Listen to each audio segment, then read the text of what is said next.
Pour votre présence massive aujourd'hui à notre siège pour venir couvrir cette conférence de presse. Mes chers compatriotes, je voudrais, à l'entame de mon propos, souligner avec force que l'on ne construit pas une nation en oubliant ses racines. Pouvons-nous réellement parler d'émergence au Sénégal lorsque ceux qui nourrissent la nation vivent dans l'abandon?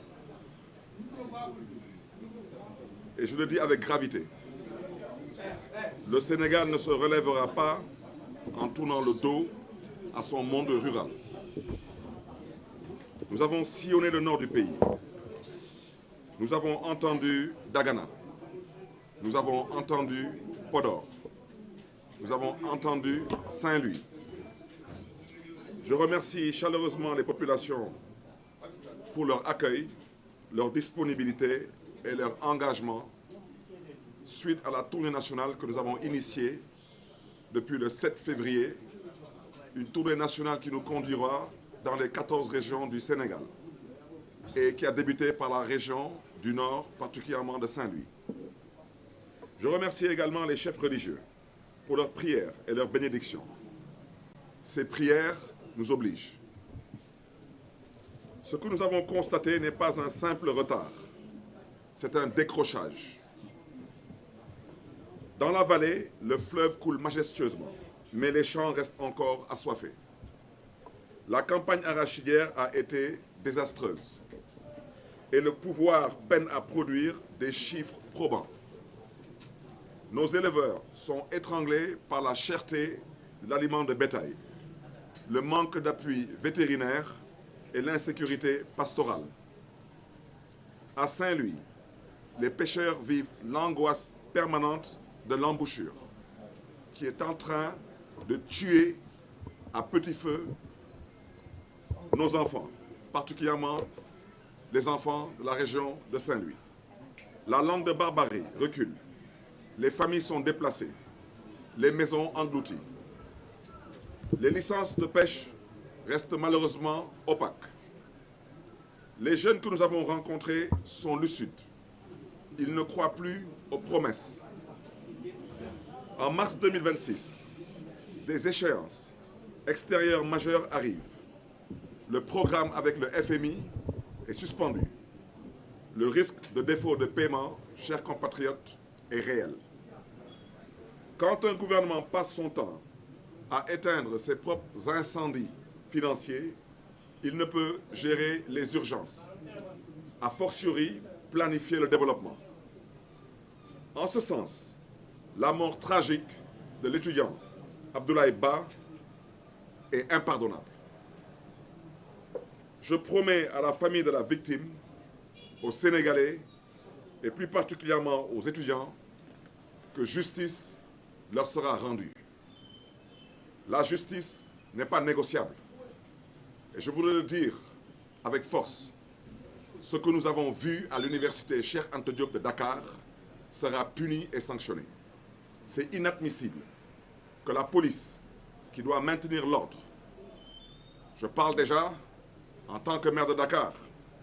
parce que l'université de Dakar est au cœur de Dakar. La police, son rôle à l'université, c'est de s'organiser pour que les étudiants ne sortent pas sur l'avenue Cheikh Anta Diop, ou qu'ils ne sortent pas sur la corniche, ou qu'ils ne sortent pas sur le canal par le couloir de la mort. C'est ça le rôle de la police. Le rôle de la police n'est pas de rentrer dans l'enceinte de l'université Cheikh Anta Diop et de faire de poser des actes plus ou moins qui ne relèvent pas du maintien de l'ordre. Ce que nous avons vu à l'université Cheikh Anta Diop, c'est du désordre. Nous avons tous vu des policiers entrer en plein jour avec du matériel lourd, accompagnés d'une élite spéciale de la police, en l'occurrence la brigade d'intervention polyvalente. On les a vus défoncer les pavillons, on les a vus rentrer dans les pavillons, on les a vus défoncer les chambres, et la suite, nous la connaissons. Ces actes seront punis. D'autre part, Sénégal Béni Bokk s'inquiète du subit incendie au ministère des Finances. du subit cambriolage à la direction informatique du Trésor, de la subite cyberattaque contre la direction de l'automatisation des fichiers. Nous avons déjà été habitués depuis quelques années à une stratégie qui s'adosse à de la manipulation. Pourquoi toujours les mêmes institutions stratégiques? Tout un chacun devrait se poser cette question. Un gouvernement incapable de protéger nos données personnelles ne sera pas capable de nous protéger. Nous exigeons une transparence non négociable sur le patrimoine commun des Sénégalais,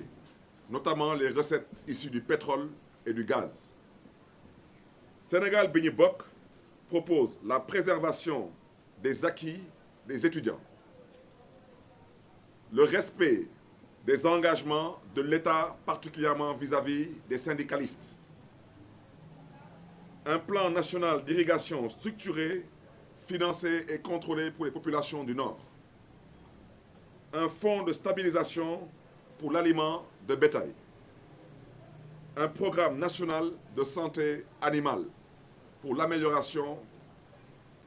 de la race, particulièrement pour ce qui concerne le lait et la viande.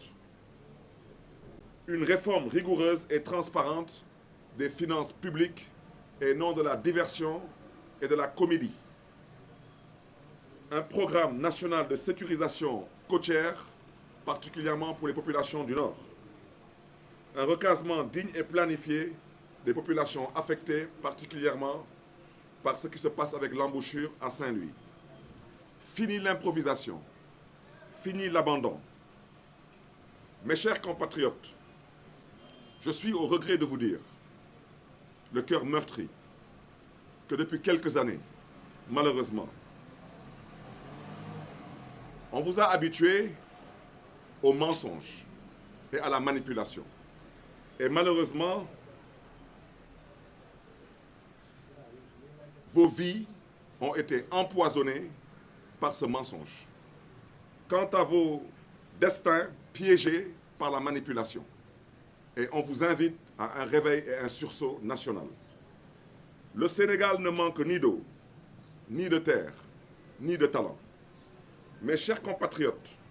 le Sénégal est malade. Il est malade. Cette maladie, malheureusement, n'a pas de nom. Il est malade parce qu'on vous avait vendu un duo. Et ce duo, aujourd'hui, se trouve être une grosse déception. Aujourd'hui, malheureusement, ce duo n'a toujours pas compris qu'on ne les a pas invités à occuper un canapé, mais plutôt un fauteuil. Le fauteuil ne peut être occupé que par cette personne qui a été élue par les populations sénégalaises. Si cette personne comprend définitivement qu'elle est bien élue par ces populations et que cette personne accepte de remplir pleinement sa fonction. Et je le répète, le Sénégal est malade, il manque d'autorité, il manque de leadership et il manque de vision. Un État, c'est un État qui doit protéger. Un État, c'est un État qui doit planifier. Et un État, c'est un État qui doit assumer. Et c'est là où on vous invite, Sénégalaises, Sénégalais, à comprendre que le Sénégal a besoin d'un président de la République. Un président de la République avec une ambition et avec une vision. Et c'est la raison pour laquelle Sénégal Bi Ñi Bokk a décidé de mettre une fois de plus, et de le rappeler, l'humain au cœur de ses priorités, de ses urgences, de ses politiques. L'humain, nous devons le construire. L'humain, nous devons nous assurer qu'il puisse être éduqué et qu'il puisse être en bonne santé. Et c'est la raison pour laquelle, dans notre programme, nous le disons avec force, à l'image d'un pays comme la France, nous allons nous assurer que l'éducation et la santé soient accessibles à tous et de façon gratuite. C'est une question de priorité. Aujourd'hui, la priorité de ce régime n'est pas de payer aux étudiants des bourses,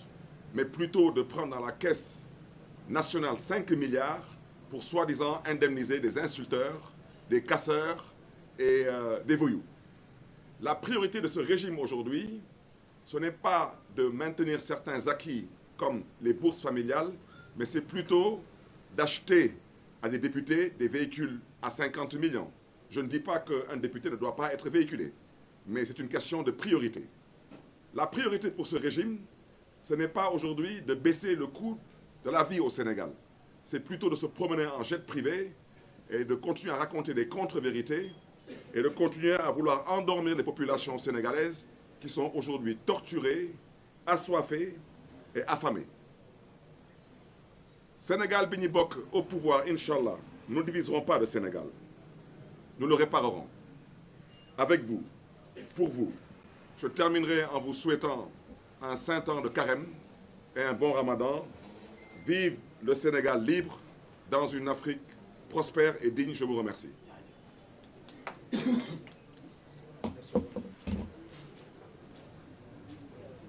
asalaamaaleykum mbokk yi ginnaaw bu ñu sante yàlla ñu ngi gërëm di sant suñu mbokk yi ci yu fi ñëw tey fekk ci tey lii di conférence de presse bi ñu ngi leen di jox seen wàccuwaay di gërëm di sant sénégalais yu ñuy déglu fii ci biir réew bi ak bitim réew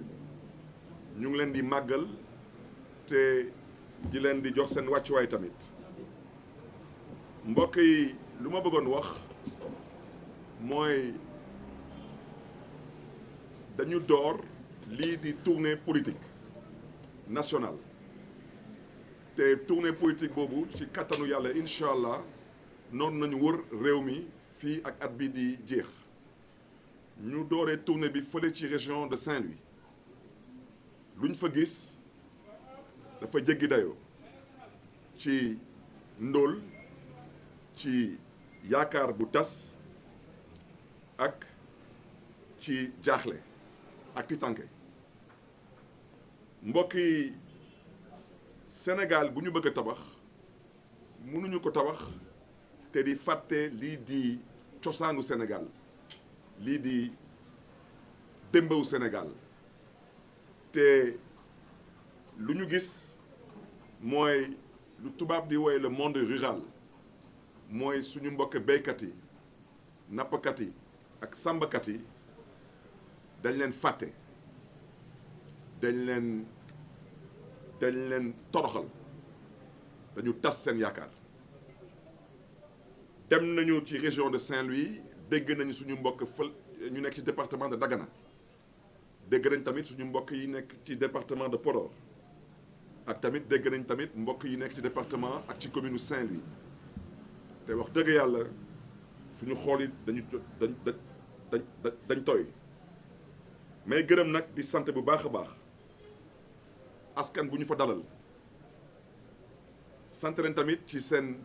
taxawaay sant leen tamit ci seen gëm-gëm parce que nit day ànd ak gëm yàlla ak wóolu yàlla di gërëm tamit ak di sant tamit suñu kilifa diine yi ak suñu kilifa aada yi ak suñu kilifa tamit cosaan yu ñu tamit jot a dalal ñu ngi leen di gërëm di leen di sant ci ñaan yu ñu ñaanal réew mi ak tamit ci ñaan yu ñu ñaanal du ñu gis ma koy béralaat fii gis-gis amatul ci réew mi lu fi am tey mooy décrochage mooy abandon dañu toog di seetaan suñu askan te du loolu lañ leen digoon fépp fu ñu dem gis nañ fa ndox gis nañ fa suuf gis nañ fa ay nit ñu taxaw te am pas-pas am fulla am fayda te bëgg a liggéey wante gisuñu fa lii di yéene bu jógee ci état gisuñu fa lii di yërëmande bu jógee ci état gisuñu fa lii di cofeel bu jógee ci état di jëm ci ñoom te lu ñu gis lu mel ni lii di campagne arachidière dalul suñu xel lu ñu gis tamit bu ñu demee booru Niassante ci suñu mbokk éleveurs yi dafa jéggi dayoo ndox bu ñuy naan sax ñoom seen bopp amuñu ko te du loolu lañ leen digoon Saint-Louis nag foofu wax dëgg yàlla il faut que ñu wax ci waxu Saint-Louis wax ci waxu Bëlba lu fa am mënatul continuer bël ba ñëpp xam nañ que napp bi lu muy dugal ci keesu état ci ay milliards kenn xamul nu mu toll kon tey lu ñu gëm mooy ñu ilif Sénégal seen doom yi suñu naroon jaar ci bël ba pour xëy dem école ñoom ñu lijjanti bël ba te bàyyi di taxaw fii di ñuy wax que dëkk bi amul koom-koom pour lijjanti lii di bël ba dëkk bi lu mu téye ci koom-koom at bu nekk ci budget mi ngi toll ci à peu près 6 000 à 7 000 milliards képp ku fi téye woon tey 6 000 francs wala 7 000 francs sa poche ñu ne la soo génnee 200 francs wala 250 francs sa doom su jaaree fii du ñàkk bakkanam di nga ko génne te nappkat yu nekk Ndar ay doomu Sénégal lañu nappkat yu ñu nekk Ndar du ñu ay mala ku yor sax ay mala sax di nga def sa kéem kattan ba sa mala yi bañ a ñàkk seen bakkan kon nag bël ba dañuy ñaawlu liy taxawaayu état bi daf ci noo def kéem kattanam ba lii di bël ba mu nekk un vieux souvenir à défaut ñu jéem a xool option wu tabax fa benn port de pêche loolu mooy dëgg wante toog di continuer di seetaan suñu mbokk nappkat yi fële ci Ndar loolu à la limite c'est cautionner un crime contre l'humanité licence su pêche yi tamit gisuñu ci lan la ci état bi def pour que nappkat yi mën a gis seen bopp ci lii di seen liggéey fépp fu ñu dem tamit ma koy waxaat encore fii dañu fekk ay ndaw ay jigéen ay mag ñu taxaw tem te nangu liggéey mbokk yi nag at bii dina doon at bu tar ci askanu Sénégal lii di programme ak FMI bi aj nañ ko te xam ngeen lu tax ñu aj ko waaw te Sénégal mi ngi dem ci direction ci situation bu tubaab di wooye défaut de paiement loolu nag moo waral lu ngeen di gis nii ay nit yu ñu jot a ilif am yaakaar ci ñoom ñuy xataraayu parce que lu ñu leen dénk ñu ngi wane seen télé ak seen cuune gouvernement ma koy biiralaat gouvernement bu yàmbar weesuwul gouvernement bu mënul fay ay bourse gouvernement bu yàmbar weesuwul mu fekkoon fii lu mel ni ay bourse familiale mu koy dagg gouvernement bu yàmbar weesuwul gouvernement bu dul respecter ay engagement ak syndicalistes yi wala di bëgg a retenir ay salaire de fonctionnaire wante su fa yemoon ñu ne amaana mënuñu dañu tële wante ñu yokk ci soxor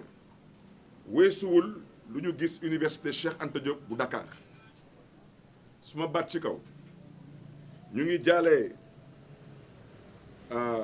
famille wu Abdoulaye Ba ñu ngi jaalee bépp étudiant sénégalais fii ci biir réew mi ak bitim réew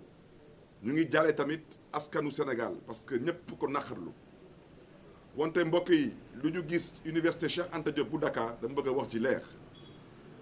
justice dina def liggéey tey wala suba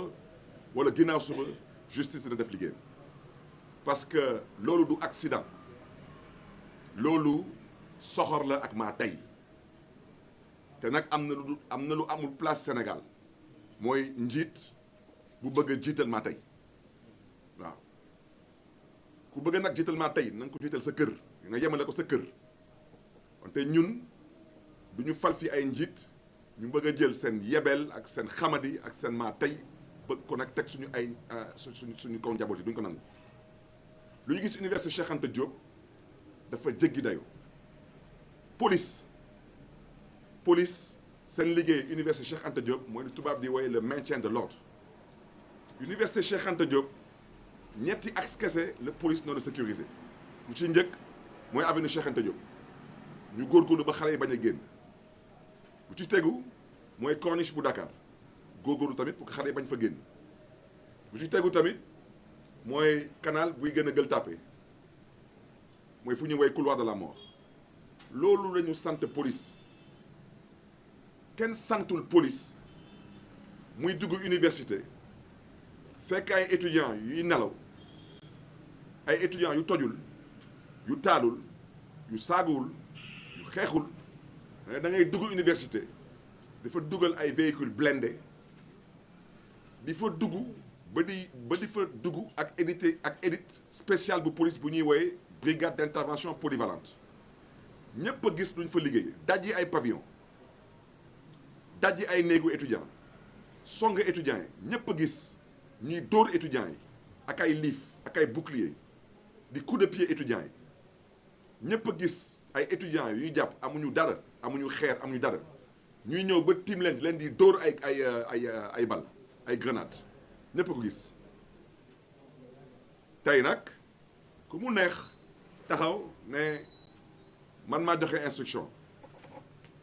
suba na nga am fulla ak fayda pour ne pas dire na nga am fit parce que ragal buy wane que dafa am fit suba yàggatul na nga taxawaat biralaat lu nga wax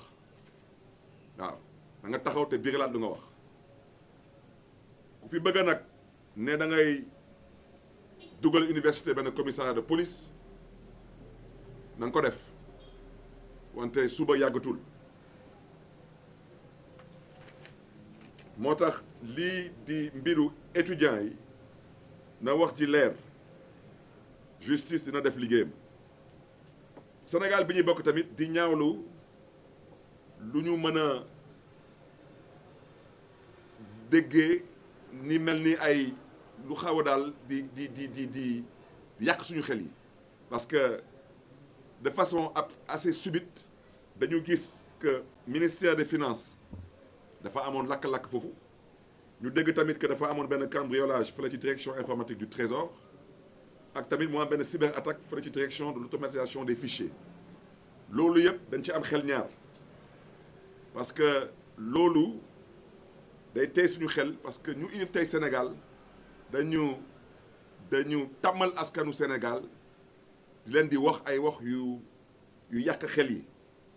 te gouvernement bu mënul protéger suñu ay données personnelles dañu gisul naka lay protéger askanu Sénégal moo tax Sénégal bi ñu bokk di sàkku ci nguur gi nañu wax lii di xaalis bu jóge ci pétrole bi ak ci gaz bi fan lay dem comme amoon na kenn ku fi taxawoon ne pétrole bi balaa nga ne paie jaay nañ ko nañu gars yi ñuy wax tey xaalisu pétrole bi ak xaalisu gaz bi fan la jëm parce que yambar weesuwul gouvernement bu ñu dénk pétrole dénk la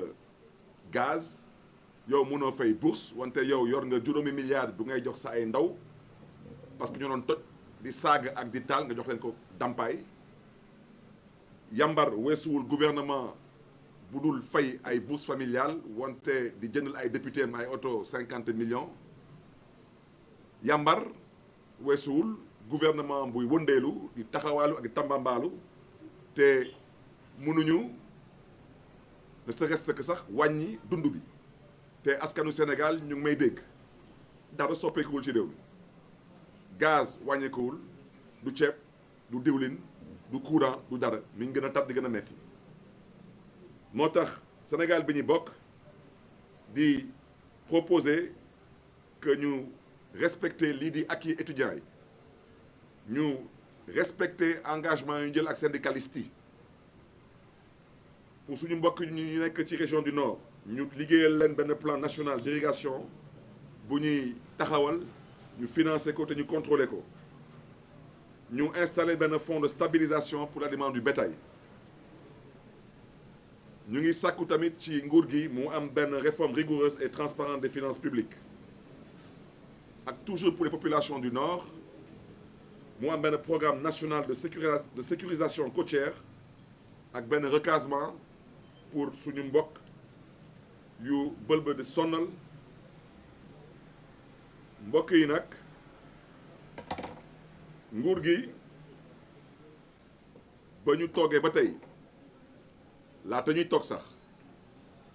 dañu yàgg di wax ay wax yu dëppwul ak dëgg di yàgg di yàq xelu askan wi loolu nag moo poson seen dund yi te loolu tamit moo daal di piéger seen avenir moo tax mbokk yi ñu ñëpp xam nañ que Sénégal dafa feebar wante feebaru Sénégal pour ñu faj ko ñu lijjanti ko il faut ñu xam turu feebar jooju te feebar jooju amul tur moo xaw a yéeme nit bu feebar dem seeti docteur bi def la diagnostic ne la effectivement da nga feebar wante man sa feebar bii xaw ma lii di turam moo ñu dal feebar bi ci gàttal mooy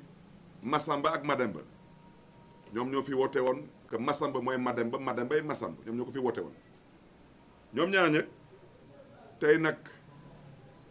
feebar bi nu mu bindoo mooy kenn ci ñoom ñaar dañ ko fal wante moom ba tey lu muy ñuro daal mooy mel ni amaana dafa am xel ñaar xamul est-ce que dañ ko fal am déet ba tey daal xel bi dafa xaw a tee keneen kii nag moom kenn falu ko wante moom mu bëgg a weddi yàlla bëgg a fal boppam loolu mooy feebaru Sénégal nag lu tax yàlla nattu leen ñoom ñaar ñëpp parce que yàlla dafa leen dénkul lii di canapé lu leen yàlla dénk mooy fauteuil ku ñu fal ba tey est-ce que toog na mooy problème bi parce que ci xelu Sénégalais yi dégguñu ko gisuñu ko gis ngeen lu dal étudiants yi dégguñu ko si gis ngeen tey situation de crise bu Sénégal nekkee ngaangu si keneen la ñuy dégg te moom kenn falu ko kon nag feebar bi nu mu bindoo daal mooy mel ni ñoom ñaar ku ci nekk yaa ngi xool kan mooy toog ci siis bi bëgg a uuf moromam te affaire bi du waaye uufante affaire bi da ngay toog nga fees siis bi kilifa day toog di fees siis tubaab dafa woo kilifa bu mel noonu daf ko woo autorité wooweewu ko autorisé yéen ñëpp gis ngeen fii président de la république signé décret nommé nit keneen taxaw ne kii du fi toog ba Sénégal doone Sénégal ba tey lu mel noonu musul am moo tax Sénégal lu mu soxla tey mooy autorité mooy leadership ak lu tubaab di woy vision mooy am gis-gis te yàgg naa ko wax kilifa ñaar kese la mooy yéene ak yërëmande da ngay am yéene ci sa askan ak yërëmande ci sa askan moo tax Sénégal bi ñuy bokk lu ñu gëm mooy état day aar askanam état day planifier gis-gisam te état tamit day assumer li di ay responsabilités am moo tax Sénégal bi ñuy bokk lu ñu jot a gis biir réew mi mooy suñu bëggee tabax Sénégal dañu doon investir ci lii doomu aadama mooy siggil doomu aadama mooy sargal doomu aadama mooy dooleel doomu aadama mooy yëkkati doomu aadama mooy fonk doomu aadama te loolu il faut que mu jaar ci lii di jàng bi ak lii di wér-gu-yaram plus de 50% de la population sénégalaise a moins de 19 ans plus de 75% de la population sénégalaise a moins de 35 ans mënuñu tabax Sénégal suñu gisee que tey ëllëgu Sénégal mooy xale yi amuñu xam-xam parce que jànguñu te amuñu wér-gu-yaram moo tax Sénégal bi ñu bokk te saabu du fóot boppam te wolof Njaay nee na ku la jox ndékki jox la añ su la diggee reer nga mën ko gëm ba ma nekkee ci mairie de Dakar ci diir bu gàtt wane naa suma pas-pas ak suma yéene ci lii di jàng bi ak lii di wér-gu-yaram lii di jàng bi en 2 ans et demi tabax naa le lycée scientifique et technique le plus moderne du Sénégal tey mi ngi fële ci arrondissement de Grand Dakar en 2 ans et demi te amul kenn ku fay dërëm loolu laa liggéey ci biiru jàng bi te waxuma sax ay waxu ay bourse tabax nañ fi tey na ngeen dem tey CEM Ousmane Socé Diop fii ci di jëppal ngeen xool lu ñu fa liggéey na ngeen dem tey fële ci Cambérène ngeen xool lu ñu fa liggéey ci CEM bi